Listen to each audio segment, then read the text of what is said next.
మిత్రులారా, భారతదేశ ప్రజలందరికీ స్వతంత్ర దినోత్సవ శుభాకాంక్షలు. బ్రిటిష్ బానిస సంఖ్యలు తెంచి స్వేచ్ఛావాయువులు పీల్చుకునే ఈరోజు మనందరికీ పర్వదినం.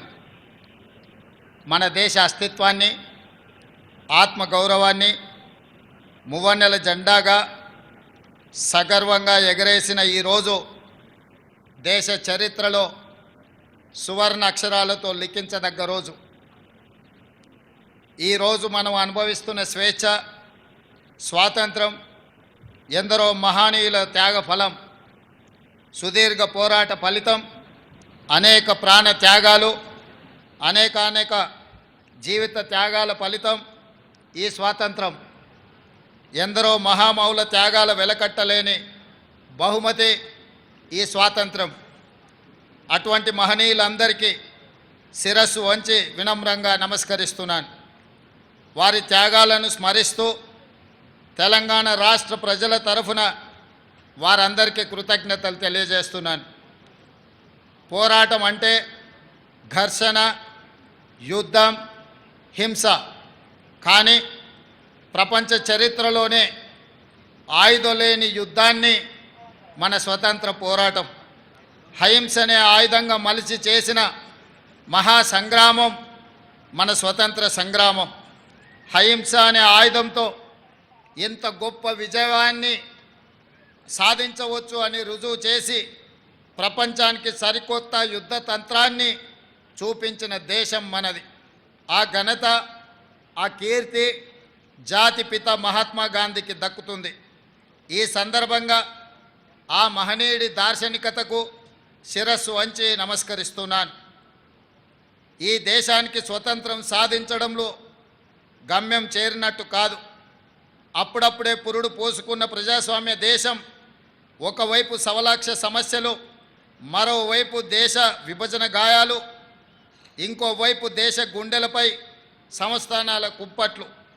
ఈ పరిస్థితిలో ప్రజాస్వామ్య దేశంగా భారత్ నిలకుదొక్కుకోవడానికి బలమైన పునాదులు వేసి ఆధునిక భారతావనిగా అవతరించడానికి అవసరమైన ప్రణాళికలు రచించి కార్యాచరణ ప్రకటించి సగర్వంగా, సమున్నతంగా ఈ దేశాన్ని నిలబెట్టాల్సిన బృహత్తర బాధ్యత నాటి కాంగ్రెస్ పార్టీ నాయకత్వ భుజాలపై ఉండింది.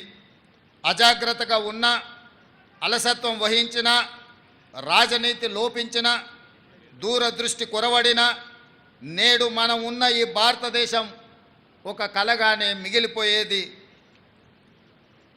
శతాబ్దాల దోపిడీ, అణిచివేతల తర్వాత స్వతంత్రానంతరం 1947లో అధికారం చేపట్టే నాటికి అంతా శూన్యం. చేతులు కాళ్ళు కూడదీసుకొని ఒక్కొక్క వ్యవస్థను ఏర్పాటు చేసుకొని పారదర్శక ప్రజాస్వామ్య పాలన అందించాల్సిన బాధ్యత నాటి నాయకత్వంపై పడింది. తొలి ప్రధాని పండిట్ జవహర్లాల్ నెహ్రూ వంటి గొప్ప మానవత్వవాది దార్శనికుడి కారణంగా భారతదేశం ఈనాడు ఒక వైభవోపేత వైజ్ఞానిక దేశంగా, పారిశ్రామిక శక్తిగా ఎదగగలిగింది అని చెప్పక తప్పదు. పంచవర్ష ప్రణాళికలు రచించి ఈ దేశానికి వ్యవసాయ, పారిశ్రామిక అభివృద్ధి అన్నవి రెండు కళ్ళు అని నమ్మి ఆ దిశగా తొలి అడుగులు వేయించిన దార్శనికుడు పండిట్ నెహ్రూ గారు. ఆయన ప్రారంభించిన సాగునీటి ప్రాజెక్టులను మనం ఈరోజు ఆధునిక దేవాలయాలుగా పిలుచుకుంటున్నాం. ఈ దేశంలో కోట్లాది ఎకరాలు పంటలతో పచ్చ తోరణాన్ని కట్టుకుంటున్నాయి అంటే దానికి కారణం నెహ్రూ ప్రారంభించిన సాగునీటి ప్రాజెక్టులే. మన రాష్ట్రంలో నాగార్జున సాగర్, శ్రీశైలం, బాక్రానంగల్, శ్రీరామ్ సాగర్ లాంటి ప్రాజెక్టులు నెహ్రూ ప్రారంభిస్తే ఆ తర్వాత వాటిని పూర్తి చేసి కోట్లాది మంది రైతుల పొలాలకు సాగు జలాల పారించిన గొప్ప చరిత్ర స్వర్గీయ శ్రీమతి ఇందిరాగాంధీకి దక్కుతుంది.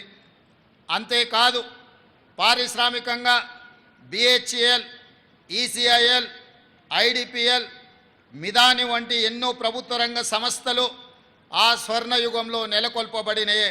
హరిత విప్లవం, శ్వేత విప్లవం, నీళ్ళ విప్లవం వంటి కార్యక్రమాలను చేపట్టి అన్ని రంగాల సమగ్రాభివృద్ధికి కృషి చేసిన ఘనత నాటి ప్రభుత్వాలది. బడా పారిశ్రామికవేత్తలకు మాత్రమే తెలిసిన బ్యాంకింగ్ వ్యవస్థను జాతీయీకరణతో గ్రామీణ ప్రజల చెంతకు చేర్చిన ఘనత, ప్రతి పౌరుడికి బ్యాంకును అందుబాటులోకి తెచ్చిన గొప్పతనం ఆనాటి దార్శనికుల వల్లనే జరిగింది. 1947 వరకు ఆహార ధాన్యాలను దిగుమతి చేసుకుంటున్న దేశం భారతదేశం. ఈనాడు ప్రపంచంలో ఆహార ధాన్యాలను అత్యధికంగా ఉత్పత్తి చేస్తున్న దేశాలలో ఒకటిగా ఎదగడానికి కారణం స్వర్గీయ లాల్ బహదూర్ శాస్త్రి, ఇందిరాగాంధీ ప్రవేశపెట్టిన హరిత విప్లవమే. ఇందిరాగాంధీ ప్రవేశపెట్టిన 20 సూత్రాల ఆర్థిక కార్యక్రమం ప్రజల సామాజిక ఆర్థిక పునరుజ్జీవనానికి గీటురాయిగా మారింది. స్వర్గీయ రాజీవ్ గాంధీ ప్రధానిగా దేశం టెలికమ్యూనికేషన్స్ రంగంలో విప్లవాత్మక మార్పులకు నాంది పలికారు. అంతరిక్ష అణుశక్తి కార్యక్రమాల్లో స్వదేశీ పరిజ్ఞాన్ని వినియోగించి అతి కొద్ది దేశాల సరసన భారతదేశం ఆనాడే నిలపగలిగారు. స్వర్గీయ రాజీవ్ గాంధీ హయాంలో ఈ దేశానికి సాంకేతిక విప్లవాన్ని తీసుకురాగా ఆ తర్వాత ప్రధానిగా బాధ్యతలు స్వీకరించిన